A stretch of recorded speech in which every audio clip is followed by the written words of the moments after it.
또 이렇게 함께 알게 되고 만나게 되고 이런 시간을 갖게 됨을 통해서 하나님께서 주신 축복의 또 한 부분들로서 또 함께 누리는 그런 2024년 됐으면 좋겠고, 하여튼 건강하시고 복 많이 받으시기 바랍니다. 만나서 반갑습니다. 제가 그게 12년이었던 것 같아요. 2012년인가 하여튼 2013년인가 정말 그런 어떤 시기가 너무 이렇게 힘들고 어려운 시기로 이렇게 돈을 버는 것도 중요한데요. 그 돈을 벌고 내려놓는 데는 더 힘들고 중요했습니다. 쓰는 것도 제가 그 말씀을 드렸습니다. 이 시간이 그런 시간입니다. 우리가 돈이라는 것을 주제로 이 강좌가 있습니다. 그런데 돈을 버는 것,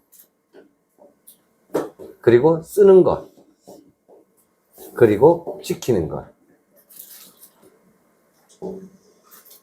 이게 결국 이게 뭐냐면 물려주는 거예요, 이게. 그죠? 이 대물림을 말하는 거예요. 이 세 가지가 다 중요하죠. 그래서 이 세 가지, 이 중요한 것을 주제로 사실은, 이 세션이 사실은 존재하고 있습니다. 그렇게 하는데, 제가 개인적으로, 그게 2012년인가 13년인가, 어떤 일이 있었냐면, 제가 이렇게 마당을 이렇게 쓰는데, 하나님께서 제게 어떻게 말씀을 하시냐면, 이렇게 말씀하시는 거예요. 다 내려놔라. 간단히 말하면 네 전 재산을 버리라는 거예요. 내가 새 부대에 세물을 담겠다 하셨어요. 제가 그 당시에 그런 엄청난 음성을 이렇게 들었는데, 그것도 마당 쓸다가 뭐 자다가 꿈꾸는 것도 아니었어요. 근데 그 순간에 제가 이런 생각이 들더라고요. 갑자기 그 말씀을 탁 들으니까 제가 얼마나 놀랬겠습니까? 그죠? 지금 제가 이렇게 표현을 합니다. 근데 그 당시에 진짜로 너무너무 놀랐어요. 제가 사실은 마당 쓸다가 그냥 사람이 막 탁 튀어 들어와 버렸다 해야 되나? 뭐 그 정도로 제가 놀랐는데, 근데 조금 이렇게 정신을 차리면서, 하나님 내게 이렇게 큰 음성으로 말씀을 하시는구나. 도대체 무슨 의미지? 이런 생각을 해드렸어요. 그런데 진짜 얼마 가지 않아서 아니 아버지 어떻게 여기까지 왔는데 진짜 20여 년 전에 이 심장도 터졌고 정말로 제가 고등학교 1학년 때부터 제가 쌀장사를 시작을 합니다. 그렇게 해가지고 장사만 23년, 그리고 대학 다니면서도 뭐 쌀장사, 당구장, 탁구장, 레스토랑, 카센터, 타이어 대리점, 택시 운전기사, 뭐 트럭 조수, 뭐 이렇게 정말로 군대 빼고 대학 4년, 그리고 또 고등학교 3년 뭐 이렇게 하면서 참 그런 여정을 이렇게 해왔는데, 그런 과정 속에 저의 어떤 이 멘토는 고 박정희 대통령 각하, 그리고 고 정주영 왕회장님이었어요. 그러면서 제가 정말 뭐 이렇게 택시 알바를 이렇게 하다가 택시 강도도 당해봤어요. 그래서 여기 이렇게 칼을 이렇게 탁 갖다 있는데, 제가 그때 했던 말이 있습니다. 너무너무 살기가 힘들다. 그렇게 하니까 니 덕에 좀 눌려줘. 그럼 제가 이렇게 민 적이 있습니다. 이렇게 탁 좀 눌리라. 니 덕에 가자. 앞에 보이지 않느냐. 제가 택시 그 당시만 해도 그 택시에 보면 여러분 빈착하는 거 있잖아요. 그게 이렇게 오른쪽에 앞에 있어서 그 뒤에다 제가 학생증을 꼽아놓고 제가 알바를 하고 있었습니다. 그렇게 하는데 잊어버리지도 않아요. 제가 여기 대구에 영대 사거리 가면 관음사 절이 있고요. 그 사거리 있습니다. 거기 좌회전을 딱 하면 오른쪽에 동양장 모텔이라고 있어요. 잊어버리지도 않아요, 제가. 거기서 이제 이 친구가 내가 그렇게 얘기를 하면서 돈을, 그게 한 12시 반쯤 됐으니까 가장 택시에 매출이 많이 올랐을 시간이에요. 제 주머니에 한 10만 3천 원 정도 있었던 것 같아요. 하여튼 그날 받았는 게. 그렇게 했는데 돈을 내놔라는 거예요. 택시 강도를 이제. 그렇게 해서, 그래, 웬만하면 니 덕에 가자. 내가 죽으려고 시도도 여러 번 해봤는데 다 실패했다. 니 덕에 좀 가자. 그렇게 하면서 삶이 이렇게 힘들고 고통스러운데 니 덕분에 내가 좀 갔으면 좋겠으니까 웬만하면 눌러도 뜻대로 안 되더라. 내가 살아보니까. 그런 했더니 이 친구가 그제서야 이제 탁 갖다 밀리면서 돈 이렇게 했다 했는데 말을 딱 숨을 탁 내뱉는데 술 냄새가 팍 나는 거예요. 맨정신으로 사실 했겠습니까? 근데 그놈도 참 얼마나 답답했겠어요. 그랬는데 이렇게 돈을 달라고 이렇게 하는데 눌리지는 않고 에이 재수없이 별 희한한 새끼가 아다리 됐다 하면서 자리를 탁 내리는 거예요. 딱 내리더니 막 그러면서 뭐 탁 던지더라고요. 던지면서 막 뛰어 도망을 가는 거예요. 그래. 제가 빨리 문을 열고 그놈을 쫓아갔습니다. 그 어두운 깜깜한 그 골목을 쫓아가면서 얼마나 욕을 해댔겠습니까? 야, 왜 그냥 가노? 야, 이 개새끼야. 이랬습니다. 막 그래 따라갔던. 근데 뭐, 그렇잖아요. 그 친구는 이쪽 문을 열고 바로 탁 내렸고, 저는 내려서 돌아서 갔으니 그 시간 동안에 얼마만큼 걔는 벌써 내하고 뭐 한 7, 80명 차이 났는데 막 난 따라갔어요. 그리고 이제 정신을 차리고 제가 제 자리를 와봤더니 그게 칼이 아니었고 병이었습니다. 삐죽삐죽한 병이었어요. 쉽게 말하면. 병을 제가 탁 갖다 밀어요. 그제서야 정신을 차려보니까 약간 이제 뭐라 그러나 이렇게 자상이라 그러죠. 그렇게 해가지고 여기 이제 뭐 피가 조금 나고 뭐 이러더라고요. 아무튼 그래 참 어렵고 힘든 그런 과정들을 통해서 여기까지 왔는데 그리고 나이 31살에 제가 과로 스트레스가 원인이 돼가지고 피를 타고 쓰러졌습니다. 그렇게 해가지고 나중에 이제 그 1년 뒤죠. 32에 심장인 줄 알게 되고요. 첫 수술을 받았어요. 그렇게 하고 또 그 얼마 후에 두 번째 수술까지 받아서 이제 심장에 기계를 넣고 이제 거의 뭐 한 30년 정도 썼습니다. 거의. 그런데 지금으로부터 그러니까 한 10년 전이죠. 따지고 보면 만 10년은 안 돼. 한 10년 전쯤 되겠네요. 그래 그렇게 하나님 음성을 탁 들었을 때 여러분 같으면 내려놓겠습니까? 그죠? 그래서 그때 참 많이 놀랐습니다. 어떻게 여기까지 왔는데 어떻게 제가 그 대답이에요. 하나님 다 좋은데 어떻게 여기까지 왔는데 다 내려놓으라니요. 이 뭔 얘기입니까 도대체 이게. 그러면서 그 말씀에 대해서 반항하고 불신앙했습니다. 그런데 그런 어떤 사건이 있고 난 다음에 얼마 지나지 않아서 제가 그 말씀을 드렸죠. 제가 돈을 벌어줬던 사람들, 뭐 이런 어떤 주변에 뭐 다양하고 희한한 내 가정사부터 해서 다양한 어떤 부분들이 막 이렇게 터지기 시작을 합니다. 이게 막 폭풍처럼 밀려드니까 진짜 감당이 안 되는 거예요. 그래서, 그런데 제가 그때 성경 욥기서에 보면 이런 말이 있습니다. 주신 자도 여호와시요, 가져가시는 자도 여호와시라라는 말씀이 있습니다. 그 욥의 이제 신앙의 중심인데, 처 자식부터 전 재산을 다 하나님이 몰치하세요. 근데 믿음을 끝끝내 버텼는데, 더 멋진 처 자식과 더 큰 재산을 허락하시는 스토리가 바로 욥기서에 기록이 되어 있습니다. 참 놀라운 성경 내용이기도 한데, 제가 무슨 욥입니까? 쉽게 말하면. 그렇게 했는데 반드시 응답하시는 하나님의 그 말씀과 음성에 대한 확신을 저는 성경을 통해서 가지고 있었습니다. 그랬는데 그래 여행을 이제 갔다 오는 그런 과정에서 내려놓으려니 방법이 없잖아요. 그래서 강제 경매죠. 자의 경매. 그래서 은행에다가 이제 그 인감을 띄주고 좀 더 해서 경매로 전세를 다 날리세요. 그렇게 하고는 저는 여행을 이제 여행을 갔다 오게 됩니다. 그러면 그러고 난 다음에 여러분들이 이렇게까지 뵙게 되는데, 언제 그러면 반드시 그런 어떤 명령이 있었다라면 결과가 있을 거 아닙니까? 어느 날 회복시키겠다 하셨는데 그 회복시키는 그 응답의 시기가 언제일까라고 늘 기도하고 있었습니다. 사실은 그게 벌써 10년 세월입니다. 그 응답을 제가 올해 원단 메시지에서 받았습니다. 박수 한번 쳐주세요. 네. 너무 감사하고, 확신에, 제가 그 말씀을 이제 딱, 들으면서, 원래 이렇게 응답할. 근데 제가 사실은 작년 연말쯤에 한 11월 달부터 그런 생각이 드는 거예요. 내년에는 엄청난 추수가 될 거다. 내가 그냥 두 사람한테 이런 얘기도 해서 들었어요. 엄청난 추수가 될 것 같아. 놀라운 일이 있을 것 같아. 그렇게 하는데, 제가 무슨 목사님하고 소통하는 것도 아니고, 전혀, 1년에 한 번도 전화조차도 하지 않는데, 이번에 메시지가, 이사야서 49장 8절에서 13절 말씀이신데, 그 황무한 땅을 기업으로 상속되게 하리라 라는 말씀을 주셨어요.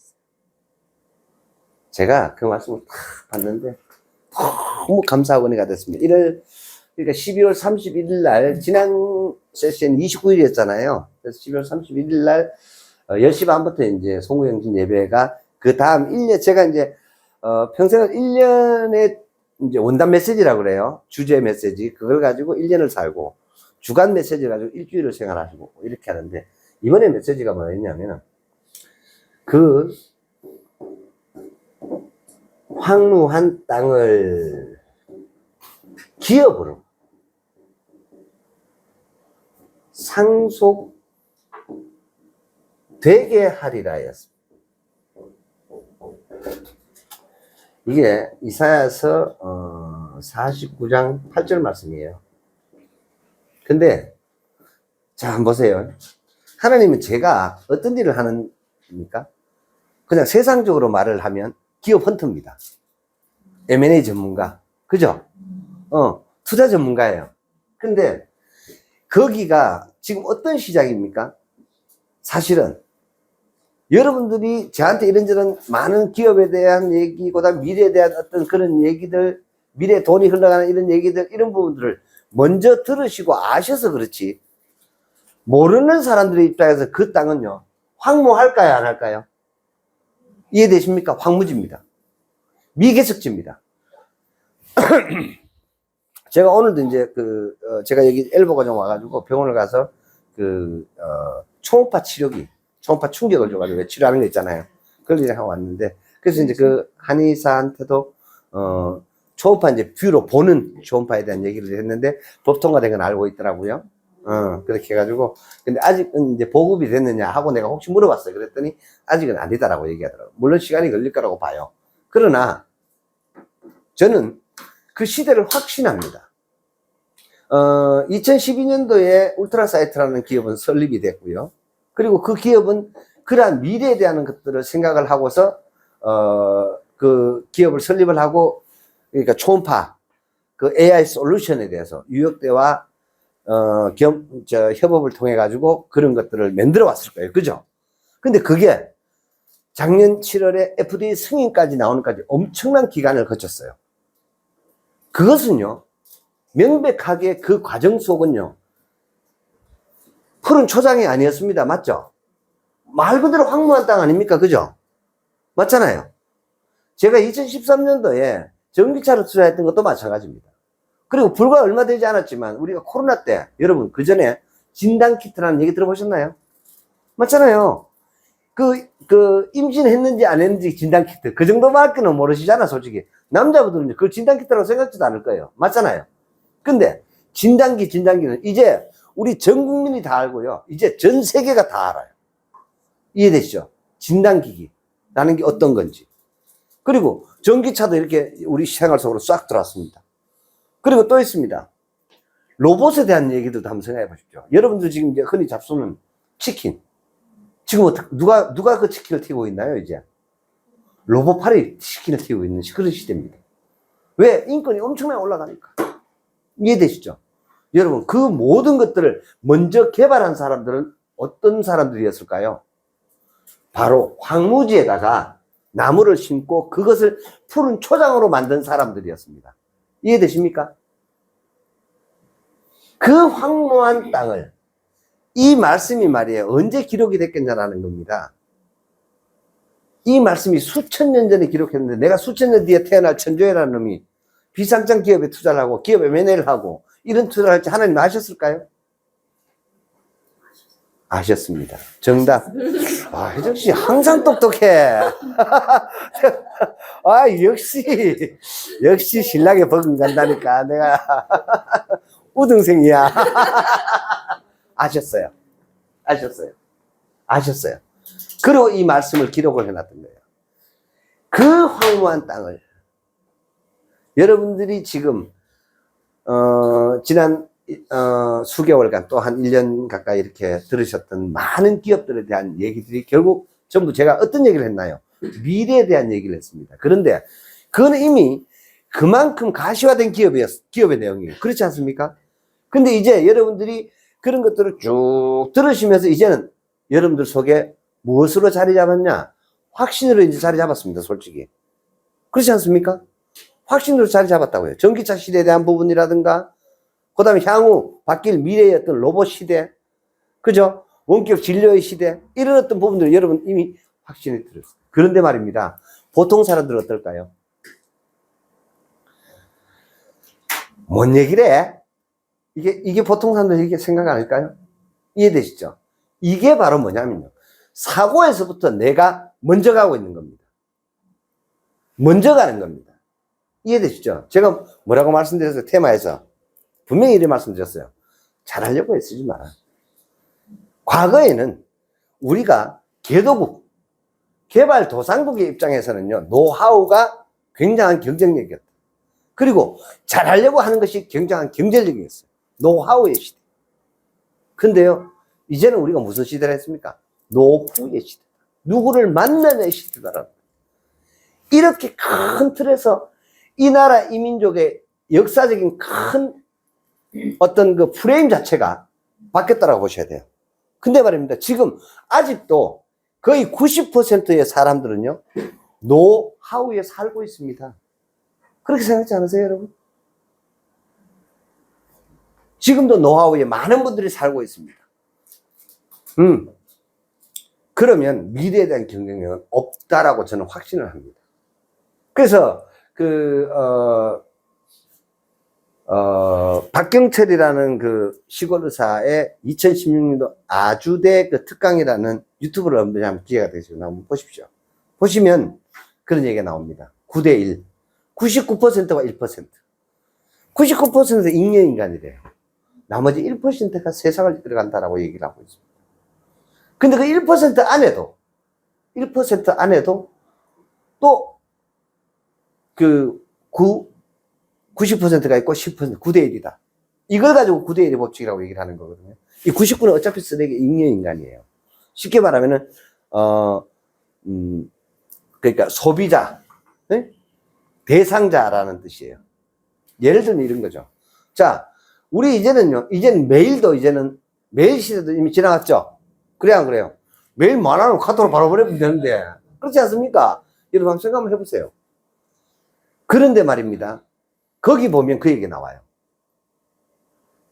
메일을 우리나라에서 도입을 처음 했는 기업이 있습니다. 그 누군지 아세요? 한메일이에요. 바로 그 기업을 얘기를 하고 있습니다. 그래서 다음이라는 것이 대박이 터지죠. 이거 언제 여러분 대박 터진 줄 아세요? 결국에는 이게 카카오로 넘어가기 전까지 그 99년도 주가를 찌르지를 못합니다. 다음이 말이에요. 다음 커뮤니케이션이 코스닥이 2997을 간 적이 있었습니다. 1999년. 밀레니엄 쇼크. 여러분 기억나시나요? 1999년에서 2000년 넘어올 때 난리 난다 했잖아요. 컴퓨터가 뭐가 바뀌고 어떻게 뜯고 막 그런 얘기 나와서 기억나나요? 지금으로부터 24년 전 얘기입니다. 25년 전이지. 1999년으로 쳤습니다. 그런 일이 있었습니다. 그런데 그 전에 그 메일을 도입을 했고요. 야, 편지하면 되지 무슨 메일은 메일이야. 그런데 그 메일이 보편화가 됐고요. 지금은 일단 누구나 웬만한 사람들의 삶 속에 다 스며들어가 있어요. 근데 그 메일을 처음 이 땅에 보급을 시켰을 때는 그 현장은 뭐였을까요? 황무한 땅 아니었을까요? 무슨 말 이해되십니까, 이거? 황무한 땅이었습니다. 이 황무한 땅을, 저는요, 이 말씀을 탁 이래 받으면, 아, 이거 내게 주시는 말씀이야. 아, 내가 10여 년 전에 하나님께서 내게 그렇게 말씀하셨고, 이번에 원래 이 메시지를 주신 이 말씀이 내게 주시는 말씀을 제가 확신을 했어요. 왜냐? 여러분, 이 기업이라는 단어 어떻게 생각하세요, 이거? 예? 기업이라는 단어가 언제쯤 생겼을까요, 여러분? 생각 한번 해보세요. 여러분들이 상상할 수 있는 모든 것을 다 기껏 해봤자 산업혁명이에요. 산업혁명 전에는요, 기업이라는 단어가 없었습니다, 여러분. 그렇지 않습니까? 맞잖아요. 농노였어요. 노예였어요. 그죠? 그리고 지금도 이스라엘에는 집단 농장, 예? 그런 시스템이었다라는 거죠. 소작농. 그리고 대토지주, 대지주. 그리고 또 그 위에는 뭐가 있습니까? 봉건 지배계층들. 그 과거로 그만 더 하겠죠, 그죠? 이해되십니까? 그랬던 것처럼 이 단어가 그렇게 오래된 단어가 아니에요. 그런데 기업으로라고 기록되어 있다. 성경에 이런 말씀이 있습니다. 하나님의 말씀은 1.1획도 바뀌지 않는다라고 기록하고 있습니다. 무슨 말인지 이해되세요? 여러분들이 AD, BC로 나누잖아요. 그러니까 예수님 오시기 전 BC, 온 후 AD로 나눕니다. 그죠? 기원 전, 기원 후. 기준이 예수님의 탄생을 기준으로 하고 그렇게 역사가 만들어져 있고 지금까지입니다. 근데 기업으로, 그죠? 상속되게 하리라 라고 되어 있어요.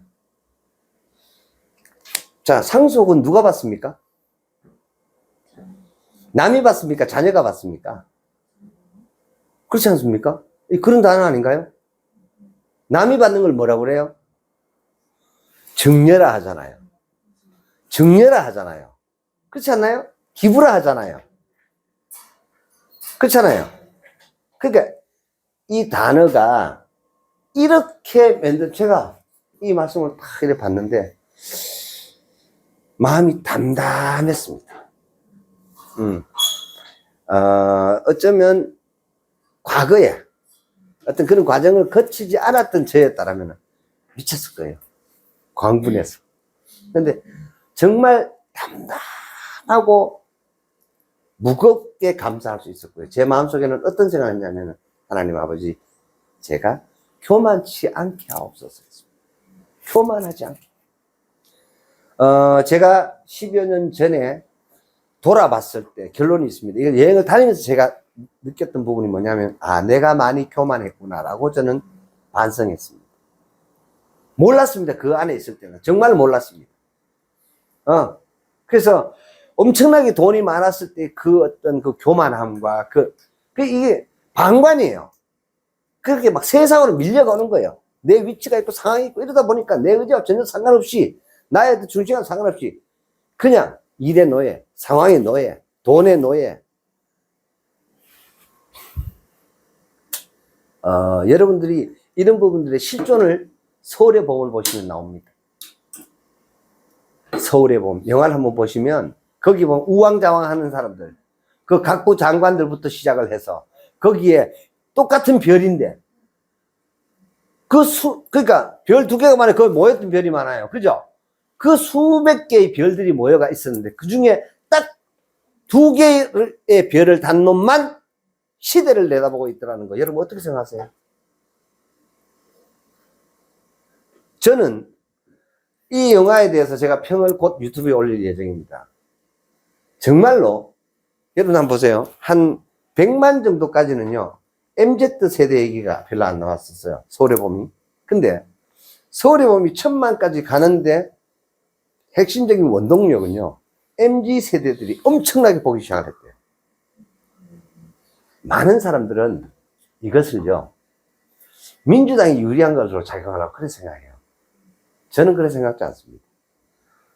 그리고 이 감독은요 전혀 그런 의도가 전혀 없을 걸로 어디를 봐도 없었어요. 그런데 이게 한국의 찐 보수를 결집시키고 찐 보수에 대한 말로 표현할 수 없는 어마어마한 새로운 패러다임을 우리 전혀 모르는, 전쟁을 모르고 배고픔을 모르는 이러한 MZ 세대들에게 확실한 메시지를 준 영화라고 저는 확신합니다. 왜요? 그 내용을 보시면 나와요. 한번 보십시오. 육군참모총장부터 시작해서 그 당시에 계엄사령관이었어요. 그 다음에 그 무사안일의 최규하 대통령의 끝끝내 그건 뭐예요? 분명히 국가통수권자고 명령권자도 불구하고 전화 한 통화로 해서 그 움직일 군인이 하나도 없었다. 과연 그랬을까요? 우유부단했기 때문에. 그 다음에 그 보안사령관과 그 다음에 그 구사단장 노태우 장군의 어떤 그런 뭐에 눌렸다? 위력에 눌린 거죠. 근데 눌리면서 오히려 자신의 안위, 심지어는 거기 한번 보십시오. 국방부 장관이라는 사람이 어떻게 해요? 도망가. 옆에 총소리 나니까, 공간에 총소리 나니까 도망가. 그렇게 해가지고요, 최규하 대통령은 그 9시간 동안에 일어난 그 내용에 보면, 국방부 장관의 오케이가 있으면 내가 재가를 하겠다라고 얘기를 해요. 그리고 그냥 버티기, 그게 다야. 그런 것들을 한번 보십시오. 거기에 딱 두 사람만, 그리고 그 하나의 멤버라는, 자꾸 그거를 군의 뭐 사조직이다 어떠고저떠고 저는 그렇게 생각하지 않습니다. 그거를 여기다 갖다 대보십시오. 황무한 땅에다 갖다 대보십시오. 만약에 그때 그런 상황에 그러한 사람들이 없었다라면 과연 그 혼란과 조금만 고시가 지나갔었으면 어떻게 된 줄 아세요? 우리나라의 국민성은 어떠냐면요, 서로 대통령 하겠다고 대가리 찢고 싸우고 난리가 났었죠. 틀림없습니다. 권력욕과 집권용에 지금 그보다 더하죠. 그러면 우리 국민들은요, 엄청난 혼란 속에, 왜요? 어떤 상황이었냐 하면요, 그 당시 시대상이 뭐냐면요, 상상도 못할 상황인 거예요. 엄청난, 예를 들어 18년이라는 장기 집권이라고 사람들이 얘기를 하는데, 그럴 동안에서 우리의 경제 성장은요, 배고라 죽는 데서 배불리 먹는 수준으로 오고 있었어요. 그죠? 전부 전 국민이 거기 치해가 있었습니다. 거기 매료대가 있었고 너무너무 감사해하고 있었어요. 그리고 고속도로 달려보니까 끝내주거든. 나를 밟고 지나가라고 개지랄을 뻗었던 놈도 결국은 대통령 해먹었지만, 그러나 그놈조차도 그 향유를 누리고 살았다라는 거죠. 그 향유가 없었다라면 지는 대통령 못했습니다. 무조건. 그래야 안 그래요? 이해되시죠? 자, 역사를 어떤 관점으로 바라볼 거냐라는 거죠. 바로 그러한 부분에, 바로 그 황무지한 땅. 제가 왜 이 말씀을 드리냐면요, 그 영화를 통해서 틀림없이 우리 MZ 세대들은요, 그것을 생각할 것 저는 확신합니다. 왜일까요? 야욕과 그 다음에 승리에 대한 확실한 부분들을 그 영화에서 굳이 말하지 않더라도 우리 청년 세대들은 알 걸로 보입니다. 이유가 뭘까요? 탐욕입니다. 욕심입니다. 성공에 대한 의지입니다. 그러한 부분들이 있는 사람, 그랬을 때 내가 어떻게 해야만 하는가, 어떤 중심으로 시대 앞에 움직여야만 하는가를 확실히 보여준 영화입니다. 우왕좌왕 하다가는, 이해되시죠? 결국 무슨 얘기냐, 그래서 우리 그런 말이 있잖아요. 역사는 승자의 스토리다 라는 말이 있는 것처럼, 그래서 그런 어떤 부분들에 대한 절대적인 어떤 확신과 절대적인 어떤 그런 사명과 거기에 대한 굽힐 수 없는 확고한 신념을 갖고 있는 사람이 애국자입니다. 그런 사람들이 또 히로부미를 죽일 수 있는 안중근 같은 사람이에요. 그런 사람들, 그 시대상에 누구였냐? 전두환이었습니다. 노태우였습니다. 그랬기 때문에 그들은 온갖, 자, 하극상이다 부터 시작을 해서 온갖 밀가루 투척부터 계란 투척부터 그 다음에 구속시키죠. 그 법정에 세워가 사진 착착 찍으면서 온 국민들한테 다 흔히 말하는 쪽 다 팔죠. 그 엄청난 수모를요, 그대로 다 감내를 합니다, 여러분.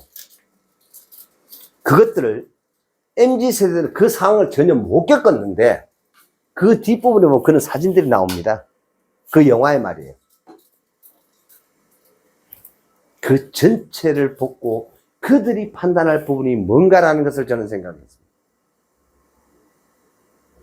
그랬을 때 내 부모가 해주지 않은 이야기를 각자가 자의적인 해석으로 바라봤을 때 최소한 저는 거의 90% 여자라고 생각해요.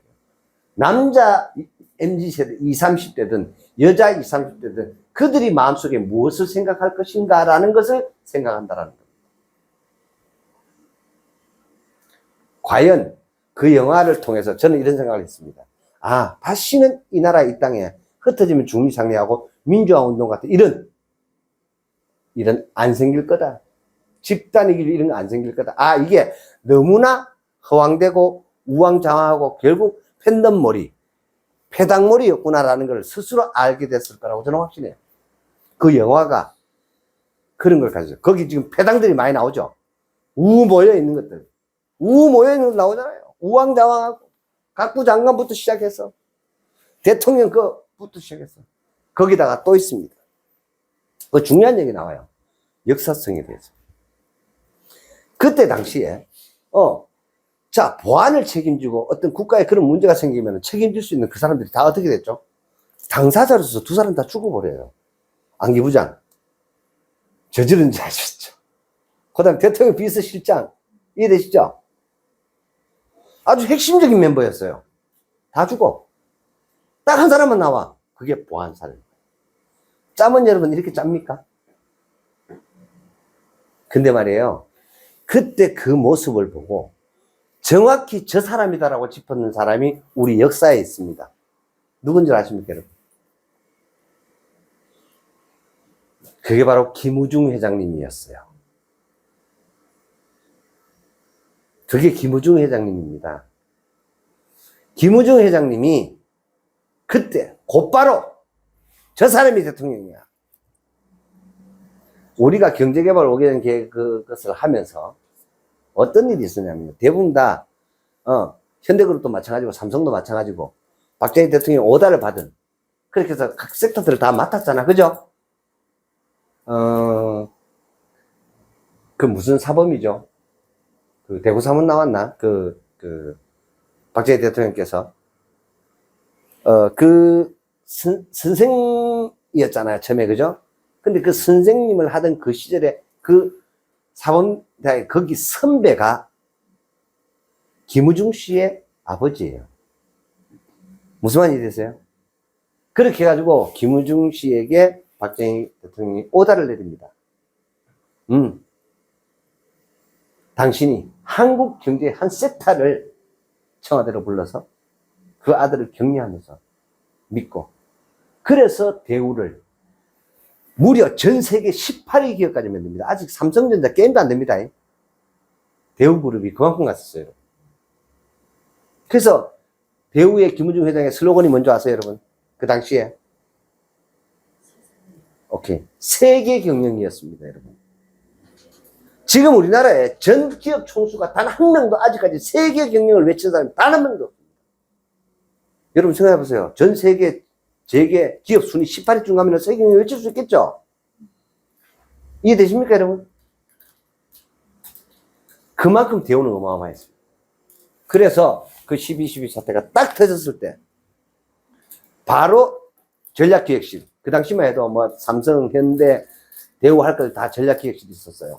그 전략기획실에서 분석을 딱 해서 전다 보고를 하는데 뭐 대통령 군단에 뭐 그다음 심연학 국무총리부터 시작 오만큼만 다 올라왔어요.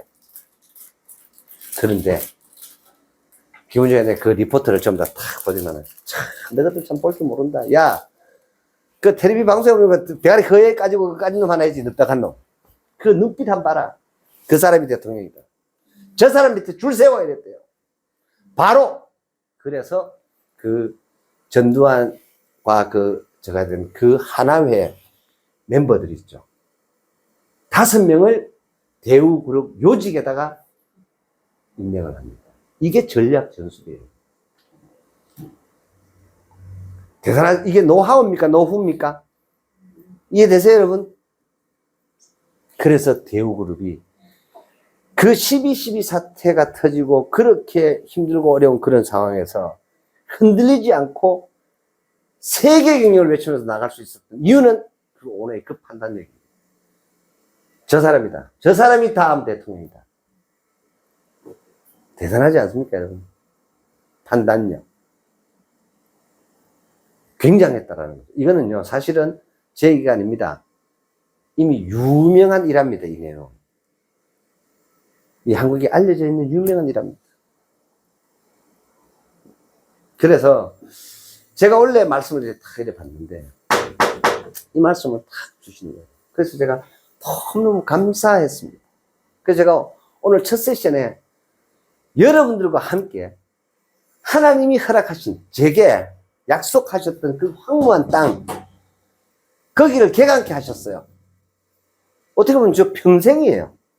그리고요, 그걸 기업으로 상속되게 하시겠다, 나한테. 게임 끝난 거 아닌가요?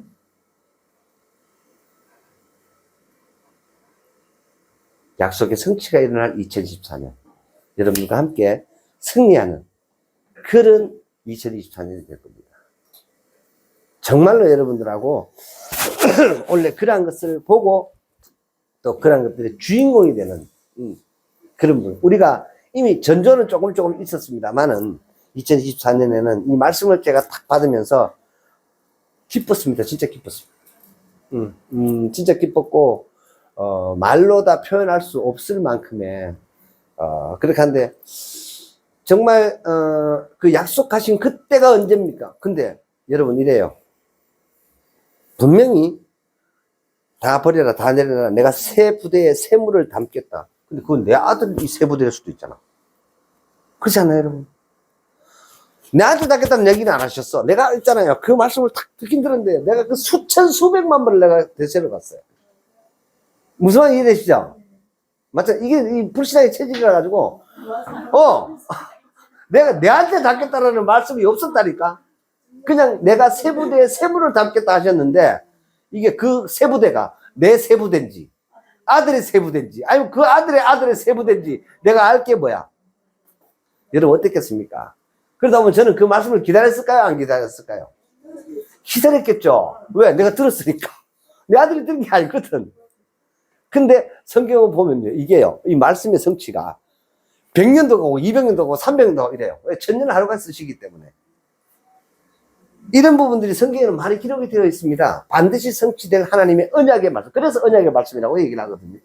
그래서 제가, 그래, 그러나 하나님 내게 약속을 하셨기 때문에 이게 내 인생의 여정 속에서 이런 일이 생길 것이다 라는 막역하지만 그런 확신은 제가 갖고 있었습니다.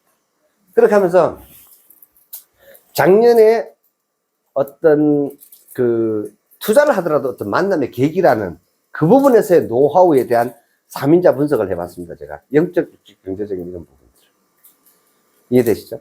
그리고 저작년에도 제가 그렇게 분석을 해봤고요. 이런 어떤 부분들에서 과연 이게 내가 노력으로 된 것인가? 내가 찾아가서 과연 이게 된 것인가? 라는 것을 생각을 해봤어요. 그랬더니 불가항력적으로 상상도 못할 어떤 그런 섹터에서 이런 일들이 반복되고 일어났더라라는 것을 통해서 내게 이 말씀의 성취가 일어날 것이다 라는 생각을 제가 작년 연말쯤 하반기쯤에 확신을 가지는 상황이었습니다, 제가. 근데 이번에 올해 주제 말씀입니다.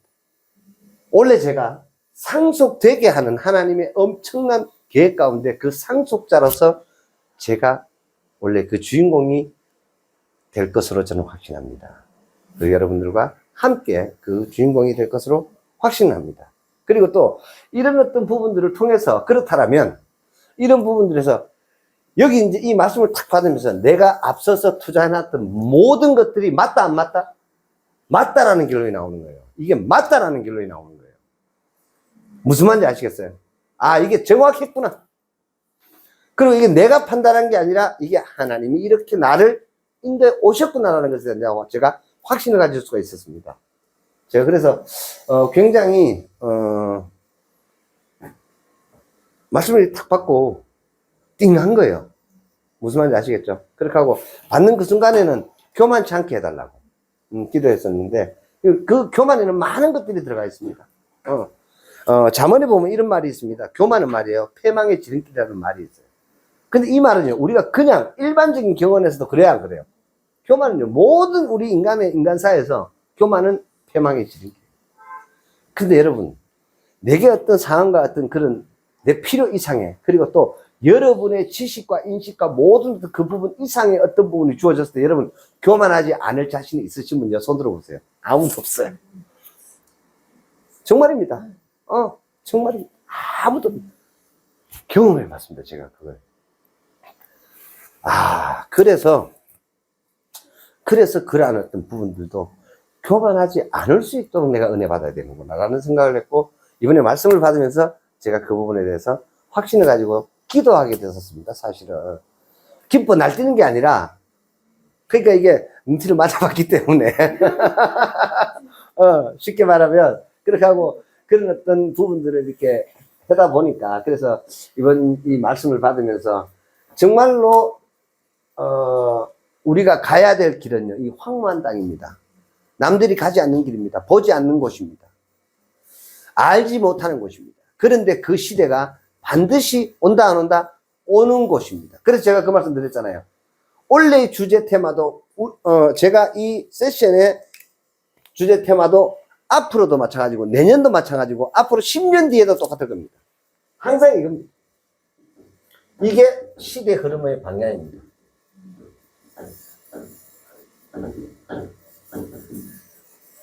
여기에 수없이 많은 다양한 어떤 사건들이 있고 다양한 먹을거리들이 분명히 있습니다. 여러분의 전화 몰라요, 그죠? 근데 말입니다, 그 하나하나 어떤 것들이 확신되는 것들을, 이게 오늘이야, 이게 오늘인데 여기 갔다 오자 이 말이죠. 뭡니까? 먼저잖아요. 간단합니다. 먼저 투자고 가만히 있자라는 거예요. 성경에 보면 이런 얘기가 나옵니다. 홍해 앞에, 여러분들 한번 생각해 보시죠.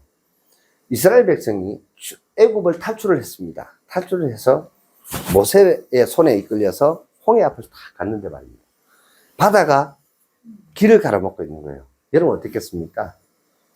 이 죽일 놈아, 니 때문에 그 좋은 침대와 그 집과 그래도 노예로 살아도 임마 거기서 살 만큼 살 수 있었는데 니 때문에 이까지 이 들녘까지 나와가지고 이 홍해 앞에서 니 때문에 죽게 생겼다고 난리가 났었겠죠, 여러분. 그렇잖아요. 이거 당연한 거잖아요. 성경 말씀이 아니라도 제가 예를 들어서 그냥 옛날 얘기한다고 칩시다. 그래도 여러분 안 그럴 것 같아요? 엄마하고 난리가 났었을 거예요. 근데 말입니다, 그때 모세가 이스라엘 백성한테 했는 말이 있습니다. 저는 그 말씀을 나의 투자의 핵심적인 키워드로 가지고 왔습니다. 그게 뭐냐면요, 그 출애굽기 3장 14절인가 하여튼 13장 뭐 8절인가 하여튼 거기에 보면 이런 얘기가 나옵니다. 너희는 가만히 서서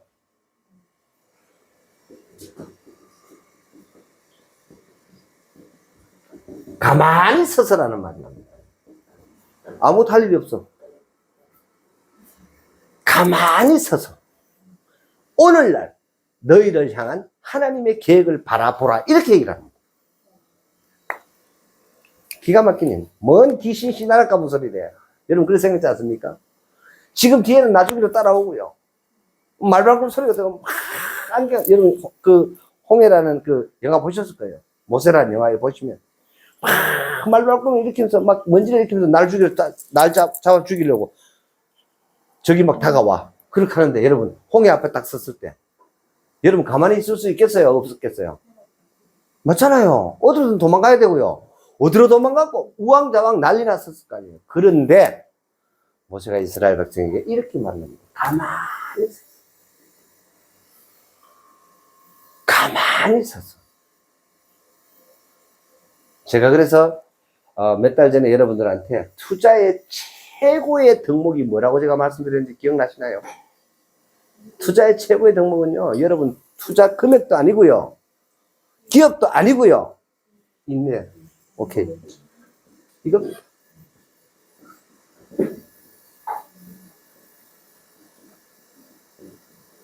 이렇게 연결됩니다. 이건요 모든 인생에 동일하다라는 거예요. 그러니까 무슨 얘기냐면요. 여러분들이 살아가면서 또 앞으로도 마찬가지입니다. 제가 왜 여러분들이 제 얘기를 이 세션을 통해 들으시고 꼭 자녀들에게 얘기를 해달라고 제가 말씀을 드리냐면요. 이걸 알아야 된다라는 거죠. 그래야 매동치 않습니다, 여러분. 무슨 말인지 아시겠어요? 야가 잘 선택했어. 멋진 데 딱 들어가가지고요. 그거 그냥 가만히 있으면 될 낀데. 찔다가는 튀나와. 또 다른 걸로 바꿔. 뭐 다른 거 있는가 싶었어. 지나고 난 다음에 보면, 야, 그 길이 최고였는데. 이런 수없이 많은 후회하는 인생들 여러분 주변에 많이 볼 겁니다, 여러분. 그래요, 안 그래요? 이런 여러분들의 선친의 스토리를 여러분 들으셨을 수도 있습니다. 그게 인생입니다, 여러분. 정말로 가만히 서서 있을 수 있는 이게 어마어마한 용기입니다. 대주제가 뭐냐 이거라 이 말이죠. 시대의 흐름의 방향에 맞아야 된다. 그건 어떤 거다? 지금 현재 우리가 봤을 때는 뭐다? 황무한 땅이다 이 말입니다. 황무한 땅이다 이 말이죠. 지금 봤을 때는. 여러분 가들은 등신입니까? 울트라 사이트를 만들어놓은 사람 지금 와가지고는 FD 승인하고 하니까 뭐 난리야, 그죠?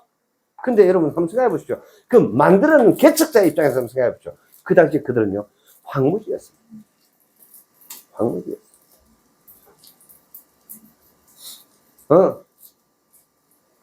그래서 우리가 시대를 극복해가는 방법들, 그런 지혜들, 그런 것들을 이 세션을 통해서 여러분들이 지속적으로 들으시고, 또 여러분들 그걸 들어서 여러분들이 판단하고 이해하시고, 또 여러분들은 알아서는 안 돼. 반드시 이것을 내 자녀들에게. 야, 오늘 가서 세션을 들었는데, 야, 이 가만히 서서라는 말이 그렇게 와닿더라. 꼭 얘기하시기 바랍니다. 너 인생을 살아가다가 가만히 서서 한번 깊이 있게 생각해보라. 돌아보라. 이럴 때 말입니다. 왜 노후가 중요한 줄 아세요? 이럴 때 옆에 있잖아요. 가만히 서서 고민을 딱 하고 판단하려고 이렇게 하는 그 순간에 꼭 옆에 보면 돈 안 되는 사람이 한마디 거들어. 그러면 어떻게 되는 줄 아세요? 그렇지, 휘리릭 따라가 버려요. 특히나 뭔가 판단을 해야 될 적에 꼭 그렇게 끼어요. 아시겠어요? 이게 짠 것처럼 그런다고요. 그래서 여러분이 사단의 실체라는 것도 여러분 아셔야 돼요. 성경에 이렇게 기록하고 있습니다. 사단이 여러분 죽이려고, 여러분 돈 주려고 아니에요. 사단의 목적이 딱 한 가지밖에 없대요. 쏘기려고 한대요. 결정적인 순간에 쏘기려고 한대요. 여러분들 피폐하게 만들려고 하는 것도 아니고, 여러분들 힘들고 어렵게 만들려고 하는 것도 아니에요. 쏘기게 해서 누가 그걸 하게끔 한다? 내가 하게끔 한대요. 이게 돌리라냐, 이거 완전히. 그러니까 내가 했다 보니까 어때요? 내 마음속에 뭐만 쌓여요? 많은 분들 70, 80 살아오면 내 마음속에 뭐가 쌓였대? 한이 쌓였대. 후회 쌓였대. 그러다 보니까 남편이 뭐라고? 왼수 덩어리야. 아내가 뭐라고? 아이고, 저 왼수 덩어리야. 이게 맞나요, 과연? 그죠? 아니잖아요. 그렇지 않나요? 그래서 이러한 어떤 부분들을 가만히 대면, 투자에도 마찬가지고 우리가 인생의 삶 속에서 한번 대입해 보시면은 이런 답이 나온다, 이 말이죠. 그래서 여러분, 정말 이 가만히 서서, 이게 맞다라면, 그래서 제가 계속해서 여러분들한테 그 말씀을 드린 거예요.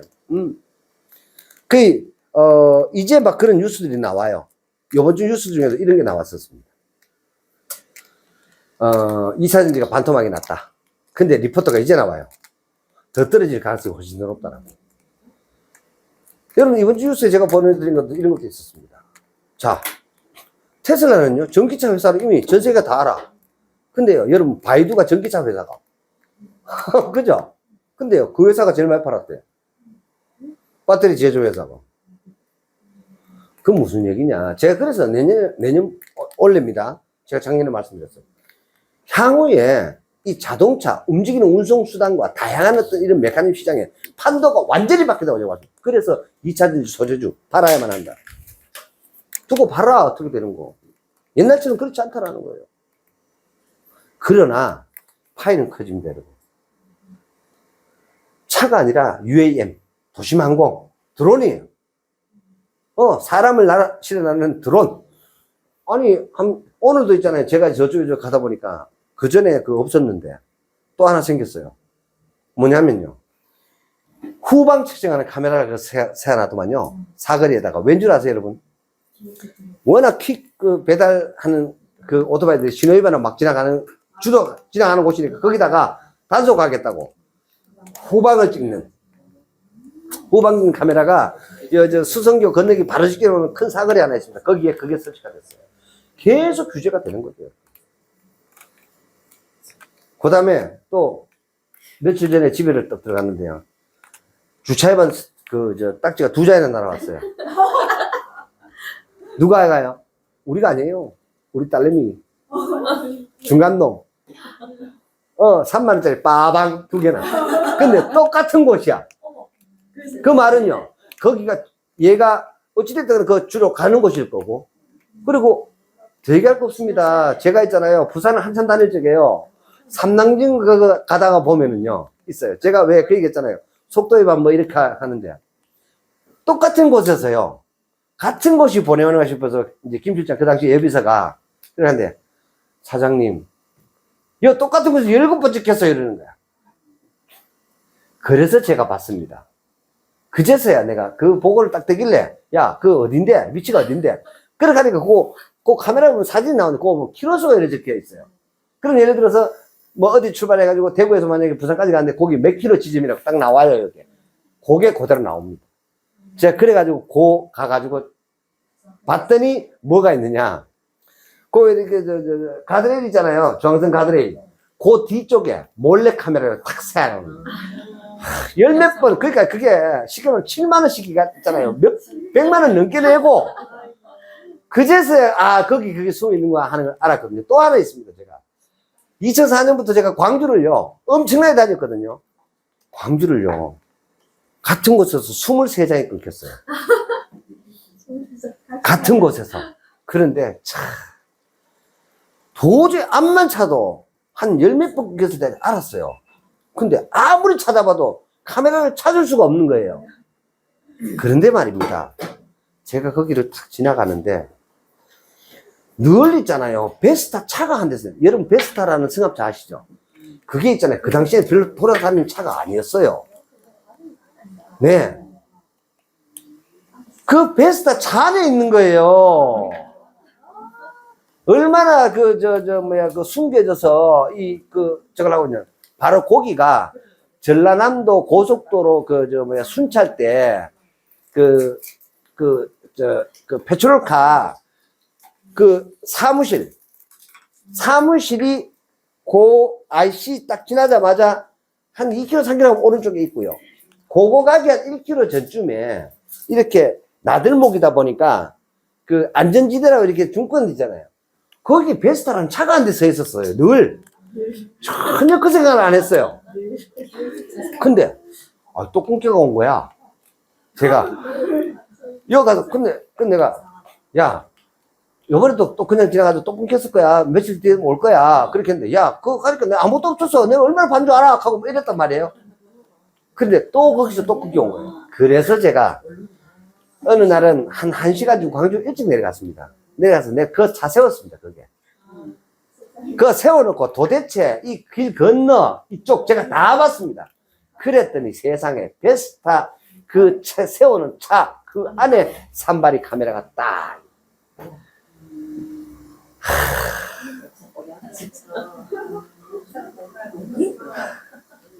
여러분 그렇습니다. 자, 그래서 뭐 하여튼 1년에 한 700만 원 이상 좌우지간 자진 세금 납부를 하고 이렇게 해서 속도 위반 뭐 이런 거 많이 했습니다만은 괜찮아요. 전혀 상관없으니까. 그런데 그만큼 그 정도에 이렇게 휘둘리고 영향받고 할 만한 그런 적은 아니었기 때문에 전혀 상관없이 잘 다녔습니다만은 결론적으로 말씀을 드리면 뭐냐면 그게 돈은 떠나서 그게 나한테 자꾸 스트레스가 옵니다. 맞아요. 여러분 현금 조금만 되면 미쳤다고 주차 위반 저거 타고 다닙니까? UAM 타고 다니지 안 그래요? 제가 말씀드렸잖아요. 이런 UAM이라고 도심 항공이 지금 드론 개인용 이동 수단인 드론들이 보급되기 시작을 합니다. 이게 다 전기로 움직이게 됩니다. 휘발유 아니에요. 이해되시죠? 그러면 하늘을 날아다니는 이런 것들이 보급되기 시작하면 여러분 밑에 다니는 전기차 가격은요 무조건 물론 그래도 내연기관 차들은 있을 거예요. 뭐 그 정도면 생산은 중단되겠지만 그 발표 다 났어요. 지금 이제 뭐 이게 속도가 너무 저하다 보니까 소재 가격이 너무 폭등을 하고 리튬 가격이 뭐 10배 이상 뛰다 보니까 그게 이제 바닥을 났어요. 그래도 아직 5배 뛰잖아. 근데 하여튼 이렇게 되다 보니까 야, 속도 줄이자. 뭐 이렇게 급하노. 천천히 가자. 이렇게 지금 주춤거리고 있어요. 그러다 보니까 그런 뜸지정에 하이브리드 차가 또 막 들어오는 그런 상황입니다. 이게 시대 흐름이거든요. 결론적으로 말씀을 드리면 무조건 대세는 뭐다? 이런 데는 전기다. 이게 핵심입니다. 전기다. 무조건 전기다. 그리고 배터리도 보세요. 테슬라 자동차를 미국에서 생산된 거하고 중국에서 생산된 거 2천만 원 차이 납니다. 카이키네. 작년에 테슬라 엄청나게 팔았다고 난리 났었어요. 그런데 뚜껑을 딱 열어보니까 테슬라보다 누가 더 팔았다? 바이두가 더 팔았다. BYD가 더 팔아버렸어요. 전기차 더 많이 팔아버렸어요. 카이키네. 테슬라 주가가 폭락해 버렸어요. 여러분 이것만 잃어보셔서는 안 돼요. 이제 말입니다. 아무나 자동차를 만드는 시대가 되었습니다. 디자인 이꼬로 돈이 되는 시대가 됐습니다. 이제 무슨 얘기냐? 여러분 이거 아셔야 돼요. 앞으로 기가 막힌 차들 많이 나옵니다. 저는 이런 부분에서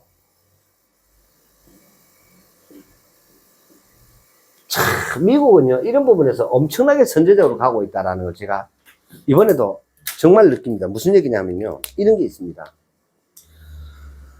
제가 이제 그 MDRT 연차총회를 이렇게 미국을 계속 한 1년에 그래 다니면서 뭘 봤느냐 하면 자동차 개조 경진대회가 있어요.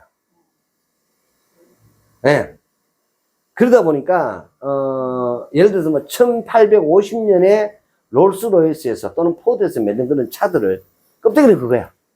근데 엔진은요, 완전히 스텐으로 개조해가지고요. 그런 차가 여러분 얼마나 한 줄 아세요? 세상에 한 대밖에 없어. 그 품평 경진대가 막 개조야.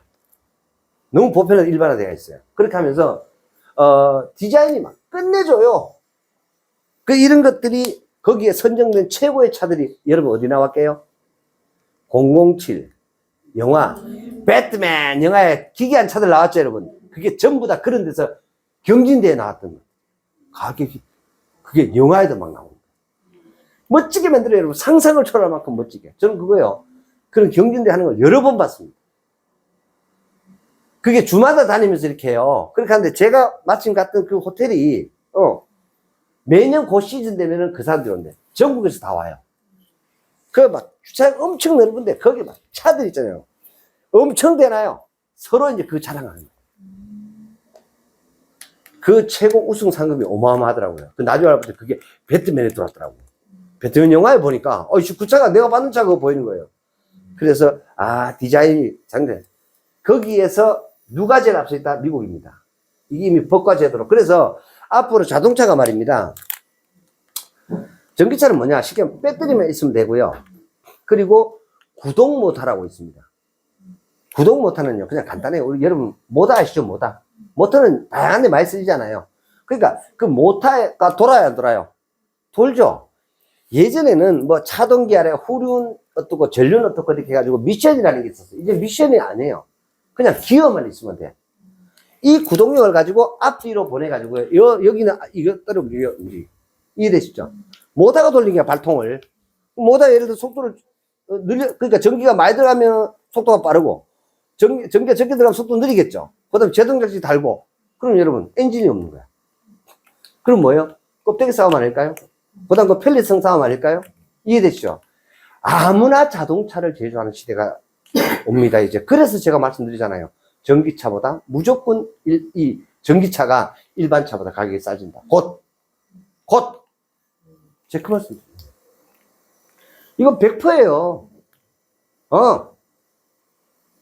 그리고 아무나 만드는 시대가 와요.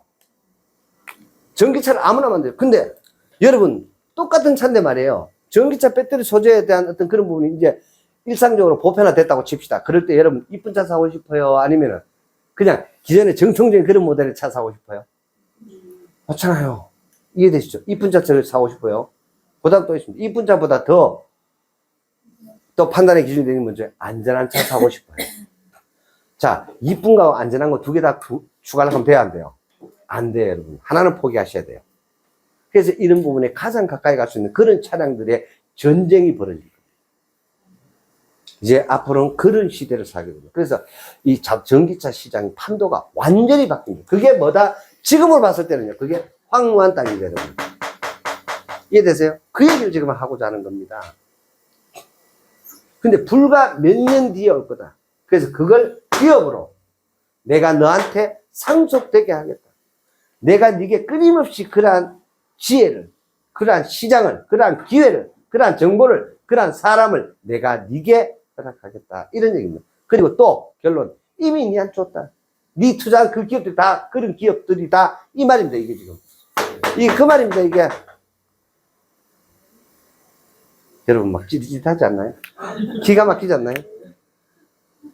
그래서 지금 이제 그것도 중단했대요. 하나클럽에서 그걸 중단했다는데, 내가 왜 요즘 그거 안 보내옵니까? 했더니, 거기 이제 부사장이 바뀌어버렸대요.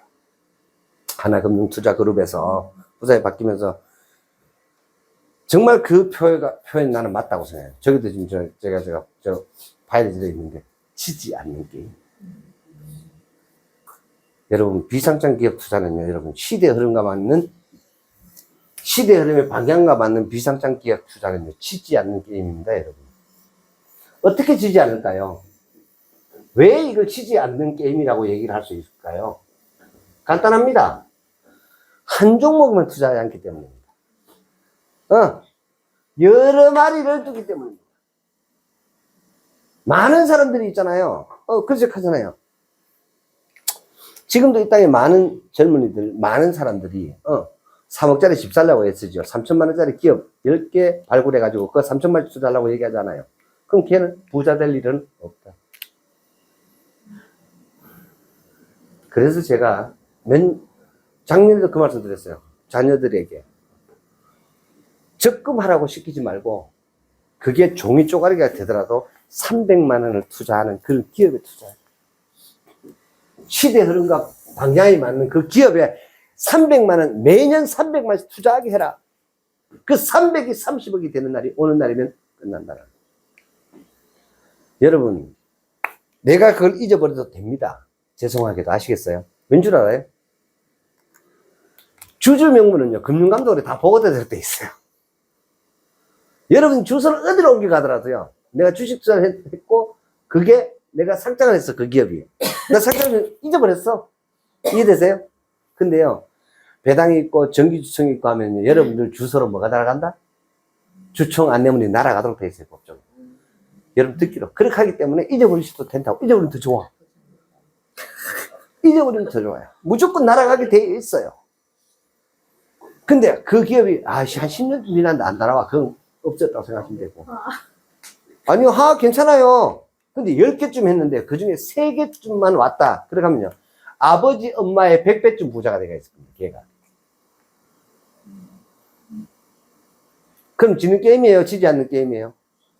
이해되시죠? 그래서 지지 않는 게임이라고 슬로건을 걸었더라는 겁니다. 그 리더 이름이 전무순욱이에요. 그 부사장이었는데, 그 슬로건 타이틀을 치지 않는 게임이라고 그렇게 걸었더니, 네 말 맞다.